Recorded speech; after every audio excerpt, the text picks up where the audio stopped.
Sweet. Hey guys, I'm Brian. I'm playing Tesh.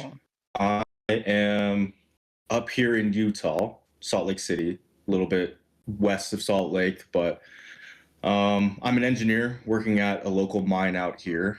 And D&D experience wise, Devin actually introduced me to D&D after much convincing. It's actually one of my favorite moments in D&D as well because he introduced me to my wife. Now she had been living with him and his wife, and we rented out a cabin up there in like southern Idaho, northern Utah, a place called Bear Lake. And he had been asking me about D&D and my entire life. Like, I've heard about it, but it's just not for me. Didn't really give it any time of day. But lo and behold, Devin brought like an entire like backpack of books, and he told me just open it up, just take a look at it. And as soon as I did, I was like, it's pretty cool stuff. And then one thing led to another. Ended up making a crazy, honestly, character that really just didn't make a lot of sense. But that was back in like 2020, 2021 time period. So I've been playing for a little bit over 5 years. Started with Devin as my DM. But my true favorite moment where I knew I was just like really in this for the long haul was after making that first character. I wasn't really feeling it because I started playing D&D a bit more, and I was like, hey, you know what? I think I didn't really understand conceptually what the game was about and the whole RP side and really building my character out. So he let me make a new character named Dimmadome, spelled danger, right? He was a swords bard, hex blade warlock multi-class. Who all he really wanted to do was, go to different places, try sweets and candies, and eventually open up his own candy shop. But my favorite moment was honestly when I got a character portrait commissioned for him and also had like a custom mini painted and made for him. And that's when I was like, yeah, I'm in this for the long haul. This is dangerous. So, but yeah, that's me in a nutshell. Roll20 experience wise, I've never really played in Roll20. I've been mostly in Foundry in person. Played a little bit of above virtual tabletop. That's really works well with D&D Beyond. But other than that, that's pretty much my experience with it. Well, like Brian said, him and I, we live in Utah, in northern Utah, near Salt Lake. I'm a network engineer by trade. I work up at the Air Force Base near here. D&D wise, I've been playing roughly since 2014 when I was active duty. Kind of similar to what I did to Brian. We had a guy that worked 12-hour shifts and like nights, and I was also kind of the opinion like, oh, D&D is a little strange, not for me. And he brought in at the time, like I think when fifth edition had just come out, maybe a year, 2 years ago, roughly. I don't remember exactly when fifth edition came out, but he brought in all the new books and kind of taught us all into playing, like essentially after shift, a few weeks, and it just became like a pseudo addiction. We'd spend like hours after working 12 hours straight playing, and then have to go back right to work. Favorite D&D moments. So a lot of it, I became like I won't say the permanent DM, but like a lot of people didn't in my friend group, and then even when we moved here to Utah, didn't have the time to DM, so I kind of became a forever DM. I think one of my favorite moments, well, I'll say two. One was still back when I was active duty, playing with my original group, and I got one of my friends. His name was Chambers. That's his last name. I actually got him to cry at the table, not intentionally, but he was playing a Beastmaster Ranger, a like pseudo dragon named Petrie, and I did like a whole like character arc and thing tied in with like the big bad of the homebrew campaign where, because pseudo dragons are resistant to magic, the big bad was interested in him and pulled like Petrie's memories from him. Just typical story stuff. And Petrie forgot who Chambers' character was, and we had a whole like arc where Petrie decided not to continue adventuring. And at the table, he actually started crying, and I think that was like one of the craziest things because he was like really big, like I'd say macho, but like he was like really big into lifting, and I just never expect that from him. I think my other favorite moment, and I'm gonna kind of throw Brian under the bus, was I call it the ABC moment. there was a point in our last campaign, we're playing Eberron, like a very, very homebrewed version of Eberron that I was kind of running, where they're fighting a beholder.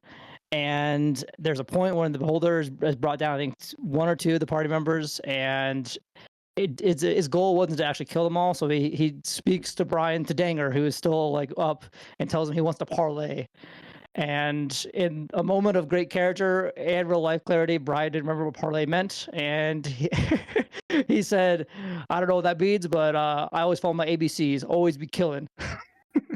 And it is like it became a thing. I think we even like have it on like one of his dice boxes. So yeah, in terms of Roll20, like Brian, I haven't played much in Roll20. I mainly play in person, done a little Foundry. So please be patient if Roll20 kind of skills are lacking there. But yeah. All right. My name's Eric. I go by Soren, and just call me Soren. That's just kind of easier. It's a name that I've been using for gaming and a gaming tag for the last like 15 years, and I just kind of roll with it. I'm up in Canada, so I'm in the Yukon. It's right beside Alaska. So I'm like northwestern Canada, where it's still minus 15 out right now Celsius. It's cold, and yeah, by profession, I'm a finance guy. I do mortgages, so I work from home. COVID is nothing new to me. Everybody kind of got to do what I do now, and then they all went back to the office, and I'm still working from home. So it's a good gig. I love it. I think I'm cursed. I don't think I'll ever be able to go into an office 9 to 5 without killing myself. So, but yeah, working in your PJs, they don't, the customers don't know that. So it's a good gig. My D&D experience goes back to when I want to say, so I'm 36. So this was 98. I would have been like 10 years old, and I was playing Rollmaster with my uncle, like way back. I don't know if you guys are familiar with Rollmaster, but it was like a D&D version that like took Lord of the Rings and made like a module out of it. And then from there, it went into D&D's AD&D, like second edition. And I played that a lot when I was a teenager and when I was young. But then I took a big break. I didn't touch D&D for like 10 years and only recently got back into it, I'd say maybe 3 years ago. So I completely skipped third and fourth edition and just jumped right into fifth. And I was DMing a Fandlevar campaign for some buddies who had never played D&D before. And so that was interesting because, it was learning the fifth edition rules, but just kind of having fun with it. And when I never really played with a group of people who had never played before, and so it's kind of funny because they just don't go about things in ways you would expect. They're kind of very just being green to role playing in general. And so one of my favorite moments was like very early in the campaign. I don't know if you guys have played Fandlevar, but there's like a goblin ambush really close to the very beginning, and within that was like session 1 and like almost near the end of session 1 for us. And one of our guys, he was going to be a Gloomstalker. He just went into like disfiguring and like taking the face off of every single monster and creating like a trophy collection of faces. And so it was always rolling to see how clean he could get the face cut off. They became the antagonists of the campaign. They were just like so evil and so behind this idea that I just kind of rolled with it. And at the end, instead of being the heroes and like freeing this mine, they ended up being the villains, and we had heroes from Neverwinter out there to try and get them. So it was just a fun take on Fandlevar. It was a good time.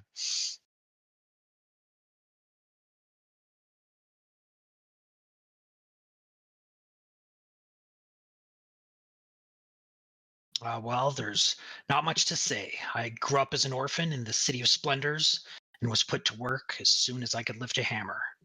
Gordon, my adopted parent, or more accurately, my master, kept me fed, housed, and trained me in crafting.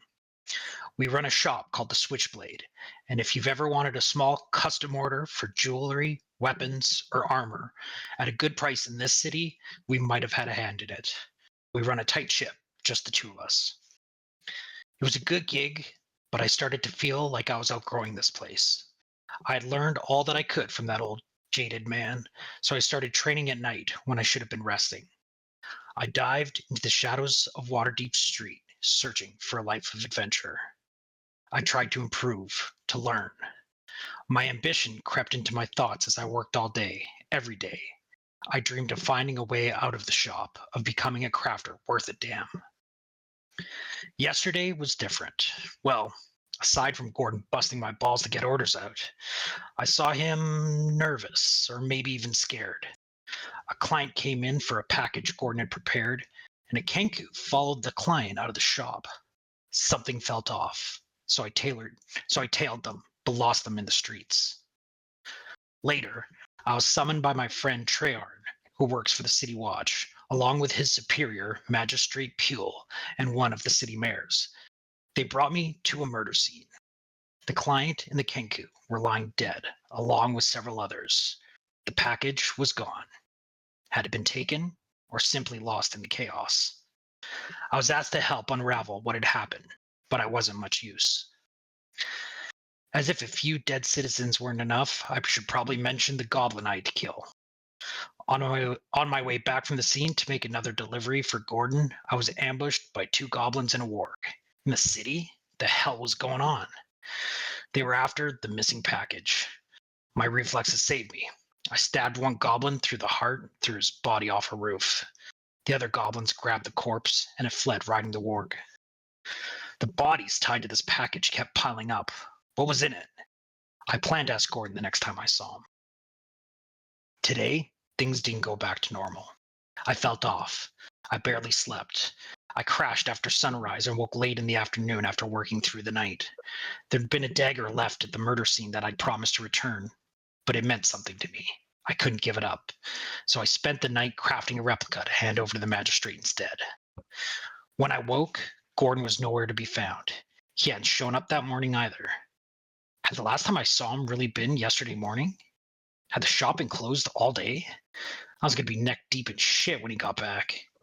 Before I could dwell on it, Treyarch showed up at my door, urgency written all over his face.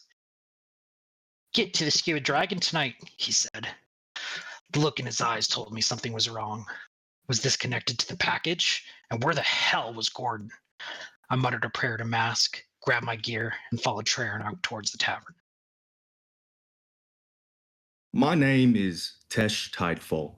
I'm human, 17 years of age, and I've spent most of my life behind a counter. Not a glamorous one, just the wooden slab at the copper cup, worn smooth by elbows, spilled tea, and the weight of every neighbor who's ever come in to complain about the weather.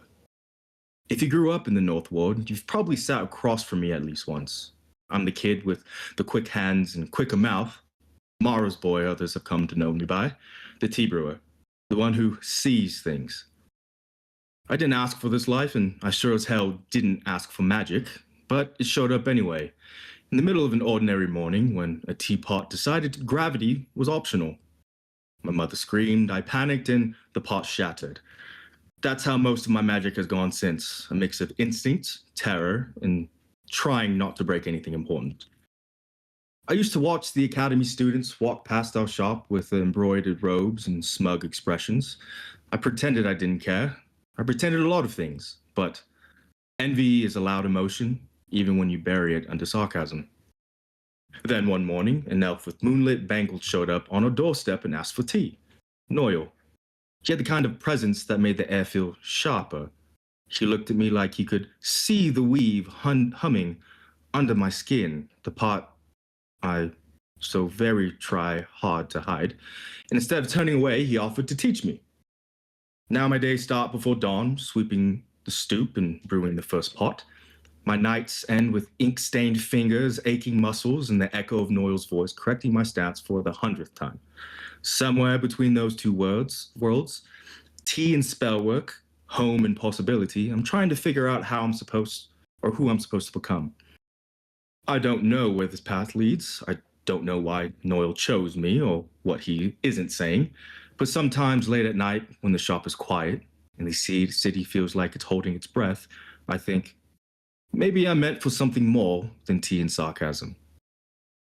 Yesterday, I worked a pretty normal day at the Copper Cup, other than the fact that 3 privileged nobles had shown up at the Copper Cup and decided to sit at a table reserved for the Silversmiths, a dwarven couple celebrating their 150th anniversary. After some creativity, I was able to convince them to leave, and the evening at the Copper Cup was uneventful the rest of the way. After closing shop, my mother Mara sent me out to get more tea leaves from a local vendor, and on my way back, I decided to take a detour to my favorite thinking spot out in front of Blackstaff Tower overlooking the Sword Coast. This is where I decided to open the books that Noel had assigned me to read and noticed that one or two of the books had a illusory script that I couldn't read. After spending some time trying to deduce their actual meaning and what they actually said, I decided to call it quits and figure out another time how to break this spell and started on my path home. And on my way home, I just so happened to get jumped by those three nobles that had come to the Copper Cup earlier that evening: Perrin, Rosnar, Davin Pell, and Sel Norris. I was able to knock David and Sel unconscious, but was killed by Perrin. Perrin, clearly not meaning to take it that far, ended up reviving me with the Revivify scroll.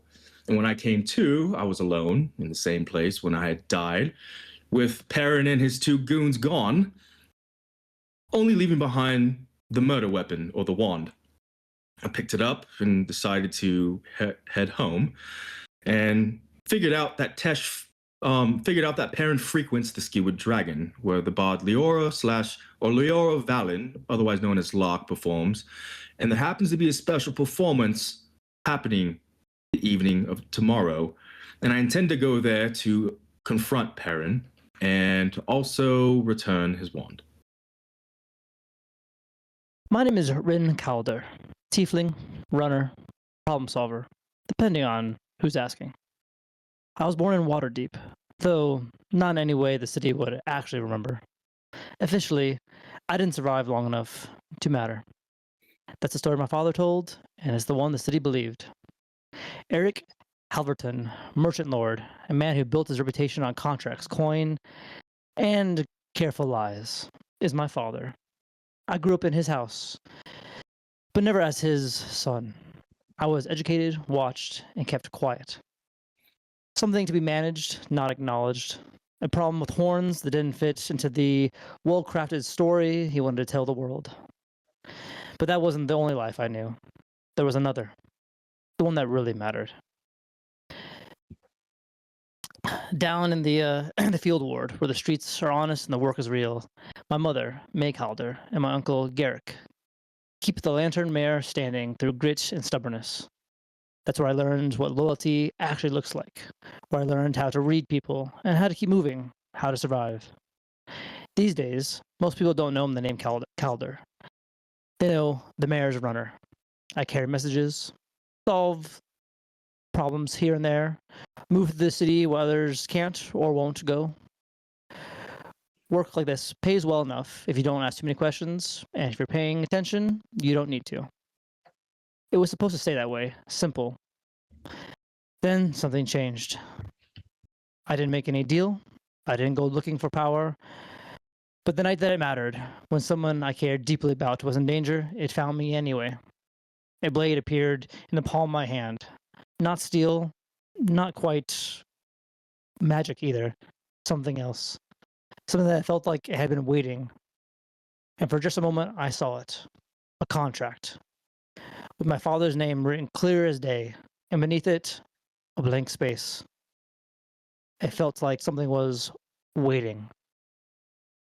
So now, I'm left with questions I never asked for. What did he promise? Who's coming to collect? And why does it feel like why does he feel like whatever he started, it didn't end with him? I'm not looking to be a hero, and I'm not interested in becoming the kind of man my father is. I just want to protect what's mine, keep the lantern mare standing, build something that belongs to me, not him. If this power is tied to his bargain, then sooner or later I'm going to have to decide what I'm going to become and whether or not to keep it. Whether that choice was ever mine to really begin with is left to the gods. But if you need something carried, someone found, or a problem handled quietly, ask for the mayor's runner. Just don't ask too many questions, because I won't. And then I kind of did a separate summary for the prologue. One morning, after a long night working a job for the Quiet Coin, I came home to find the lantern mare on the verge of collapse. My uncle sat me down and informed me that we were apparently 100 gold short of survival. Quickly, I went to find my mentor, Vane, to ask for an advance. Vane didn't offer any advance, though. He offered a job. To find a missing halfling one named Thrice Knotted Pella. Her trail led me through the southern ward to a hidden coin tucked safely behind a loose brick. This coin was marked with a lantern and an eye, and it also led me into an ambush. Luckily, through quick wits and keen perception, I escaped. I found Thrice Pella unconscious and quickly got her to safety. When she woke, she told me that she'd been investigating the disappearance of 2 young nobles who she believed had been abducted or kidnapped. I told her that I would continue on her investigation, her quest, and that trail throughout the night, or throughout the late evening into the night, led me to the Temple of Saloon. However, before I could take a step inside, something stopped me. A voice. Not one that I heard, but I felt deep in my chest. It warned me not to go inside. As the voice rang out deep in my mind, I felt it, the presence of the blade. I didn't choose to walk away from the temple, but before I realized it, I was casually walking down the street. I made my way back to my mentor Vane and Thrice Pella, and together we made our way to the Skewered Dragon, where we intend to go over the day's events in more detail.